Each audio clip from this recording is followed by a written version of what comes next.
কর্মবিরতি সহ অন্যান্য কর্মসূচি প্রত্যাহার করে কাজে যোগ দিচ্ছেন পুলিশ সদস্যরা। সকাল থেকে থানায় ও ট্রাফিকের কাজে ব্যস্ত সময় পার করছেন তারা।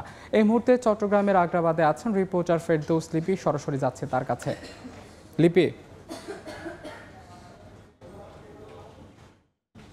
চট্টগ্রামেও ব্যস্ততম যে রাস্তাগুলো, সেখানে যানবাহন যে শৃঙ্খলা ফিরিয়ে আনতে ট্রাফিক পুলিশ সকাল থেকে কাজ শুরু করেছে এবং ট্রাফিক পুলিশদেরকে ফুল দিয়ে এবং মিষ্টিমুখ করিয়ে ছাত্ররা কিন্তু বরণ করে নিয়েছেন। এবং ছাত্ররা বলছেন যে গত 6 দিন ধরে তারা যে সড়কে যানবাহন নিয়ন্ত্রণ করছিলেন, হয়তো কিছু বিশৃঙ্খলা ছিল কিংবা তাদের অনেকগুলো ট্রাফিক জ্ঞান না থাকার কারণে সঠিকভাবে যে যানবাহন নিয়ন্ত্রণ সেটা করতে সমস্যা হচ্ছিল। তবে আজকে থেকে যখন ট্রাফিক পুলিশ যানবাহন নিয়ন্ত্রণে কাজ শুরু করেছে, তখন তারা কিন্তু ট্রাফিক পুলিশের কাছ থেকে অনেকগুলো নিয়ম শিখেছে। এবং বর্তমানে যে চিত্র আমরা বেশ কিছু এলাকা দেখেছি, বিশেষ করে আগ্রাবাদ, ওয়াসা, টাইগার পাস, জেএসির মোড়, সেখানে কিন্তু ট্রাফিক পুলিশরা কিন্তু কাজ করছে এবং সঙ্গে সঙ্গে যারা ছাত্ররা আছেন তারাও কিন্তু ট্রাফিক পুলিশদেরকে সহযোগিতা করছেন। এবং তারা বলছেন যে যেই অব্যবস্থাপনাটা ছিল আসলে বিশেষ করে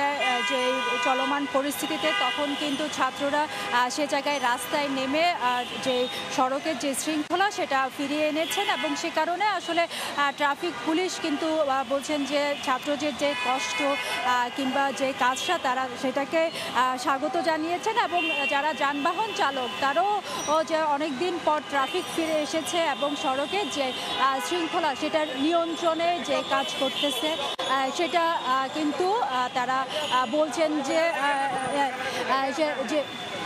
যে করতেছে, কাজ করছে। এবং দেখছেন যে ট্রাফিক পুলিশকে কিন্তু ছাত্ররা সহযোগিতা করছে।